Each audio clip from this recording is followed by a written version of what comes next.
So now we're gonna compare that performance with this performance by the band called Skilaa.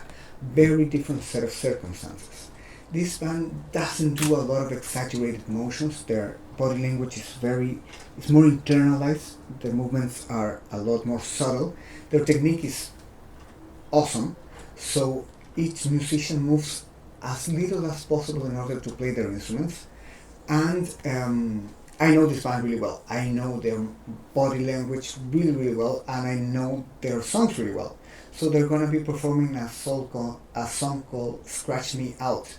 This song is unreleased. I have never recorded it before, but I've seen it live so many times that I know exactly what's going to happen at each moment. So this is performed on Whammy bar.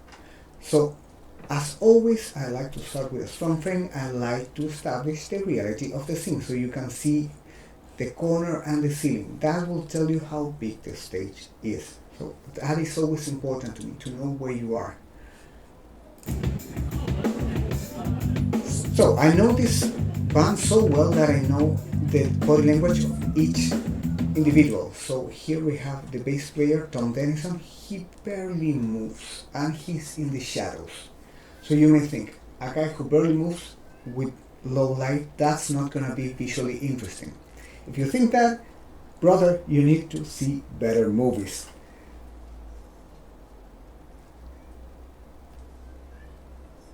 So we can establish that stillness can be very compelling. We also have in the frame here Chelsea. Chelsea is very special. She doesn't move across the stage, but she moves a lot up and down. So when you have a person moving up and down in the frame, it gives you a lot of possibilities, from something very subtle to something incredibly epic. So at moments I could do the Michael Bay orbital move, and in some songs I do it, but you always have to think, does this fit the song? And judge by yourselves if I'm going to do this movement here. Of course, you always have the drummer. A drummer is going to be interesting always because it's a very physical instrument. And here we have Michael Howell, the most joyful guy with a guitar ever, and he doesn't move up and down in a wide way like Chelsea, but he has this movement kind of like leaning, especially when he's doing solos. He leans into it. I know that, I'm aware of that, and I can use that to my advantage. Okay?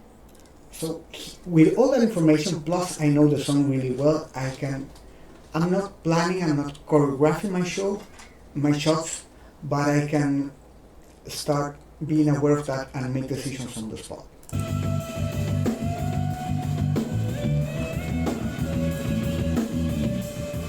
So the guitar is the most interesting thing in the mix right now. I am moving towards it, even though it's not the most prominent thing in the frame, because I'm moving towards the guitar, that makes the viewer more aware of it. So, but I'm moving towards the guitar and check how the movement is gonna end, and be aware what the music is gonna do.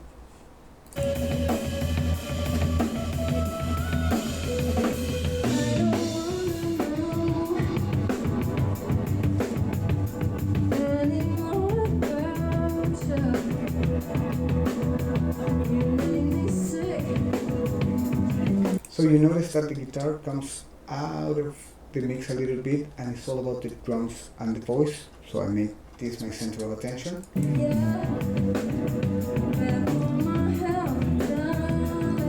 And eventually I bring the bass in.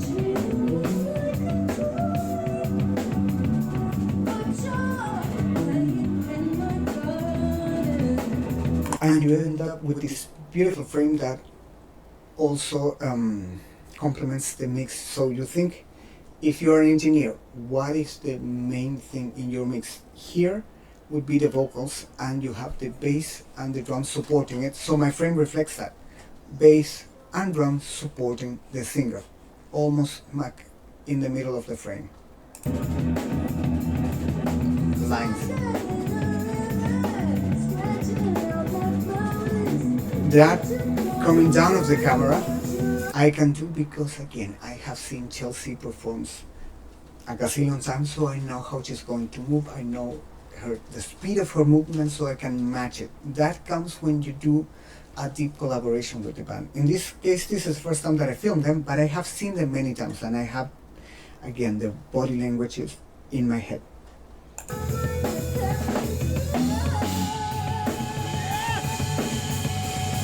And I know that there's gonna be a slight movement with the guitar, and I know how Michael, this is Michael Howell by the way on the guitar, I know how he's gonna do that movement. So notice, I position myself in a good spot to capture that movement, and the camera barely moves, and he just magically comes into frame. That is not, even though this wasn't choreographed, but that is not an accident. I put myself in that spot because I have the intuition that this is what he's gonna do.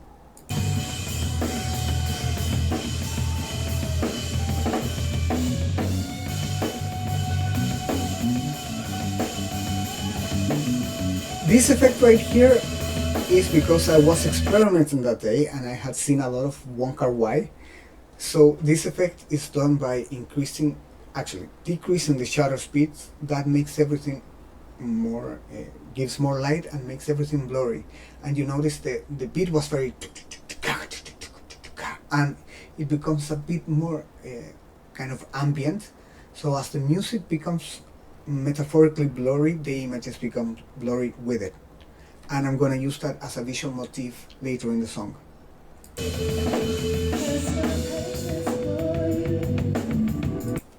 That wasn't done digitally, that was done in camera. So when that part ended, I brought the shutter speed back to normal. You can only do that when you really, really know the song.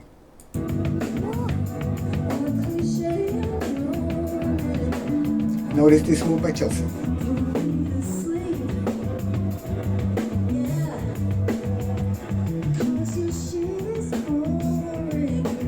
Let's do that again. So, I know the song, I know the lyrics of the song, so I know that she's gonna do that move. She usually does it. Again, this is not choreographed, she just really feels it.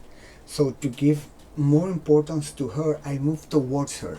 Even though I'm not zooming in or anything, because I do a slow move and you can perceive that she's the target of the move, it gives her more importance in the frame.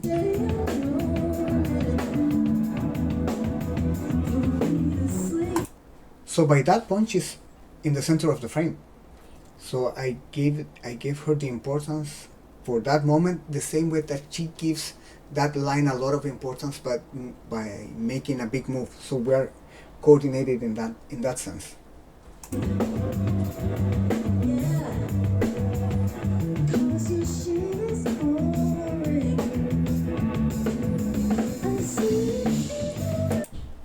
So here is something that you may need to get used to. You come up with a good frame, but you always have to deal with the realities of the stage, right? Especially when you're an independent filmmaker as we are. You don't get to manage how the stage is built. So Whammy is a great venue, but it has this pillar in the middle. So I would love to have Chelsea, Tom, the bass player, and Adam, the drummer, but I have the pillar in the middle. So I have to decide, either I stay on the side that I was already on and I try to get bass and drums together, or I can go to a different frame. I chose to move to a different frame to give some variety and some energy to the song, but I have to live with the fact that I'm not gonna be seeing the drummer, but I get this beautiful shot of Tom and you hear the bass very prominent on the mix.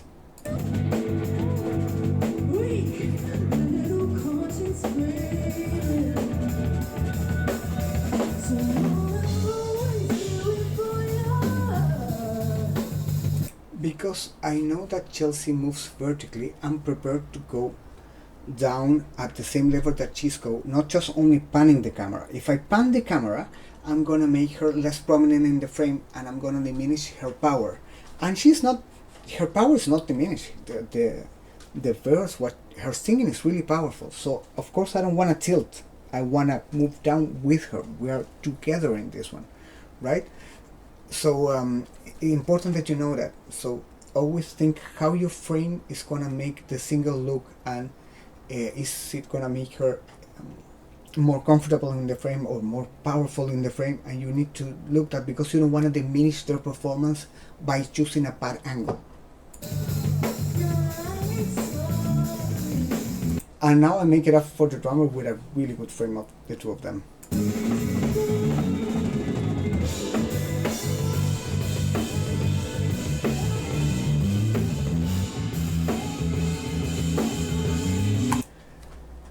Notice, we're going to look at that again, but I want you to pay attention to the sonic relation between the voice and the drums.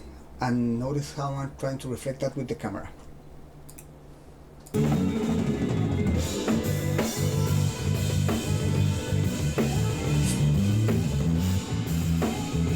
So you see the drummer is going hard at the drum, and the voice, first of all, stopped doing lyrics, and it became softer and more ambient, kind of.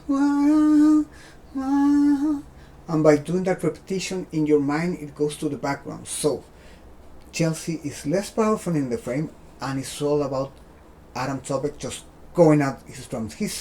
Because he has such beautiful technique, he's really visually compelling. So I'm making him the center focus of my frame, and you have Michael on this side making this beautiful triangle and establishing a beautiful relation of everyone in the band.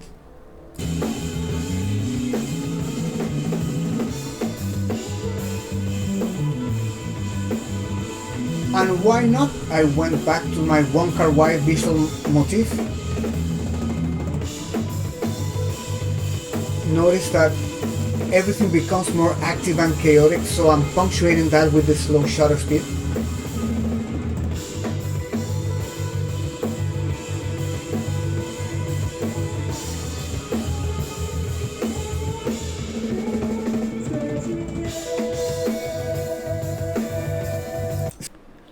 So that beat there is easy because I see her giving the signal to the band, and I take it as a signal for myself to stop playing around with the shutter speed and bring it back to normal.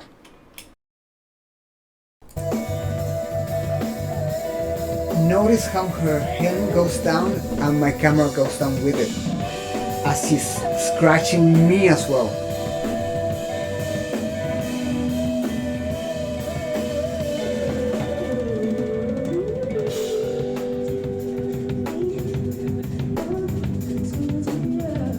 I'm gonna repeat that move. Notice how the guitar is kind of prominent on the mix, how it fades out on the mix and becomes all about bass, drum and Chelsea. And notice how I anticipate that, look on the corner of my head to another frame that I wanna end up, and I prepare for that because I know the song and because I know how to express what the mix is doing. Let's look at it again.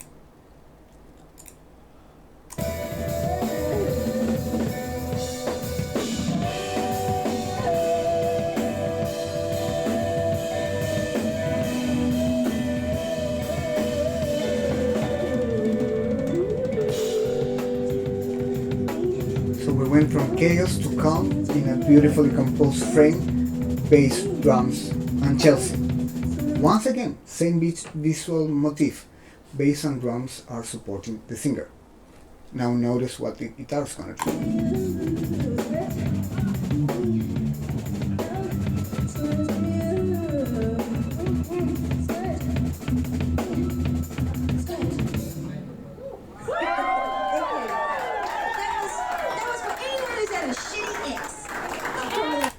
So you notice, at this point, I had the slow shutter speed, but other than that, I'm not making this about the camera move. You're trying to make it about the band, and you make it about it by knowing the song, by knowing how they are going to move, anticipating that, and preparing yourself to get good frames that will complement what the song is doing.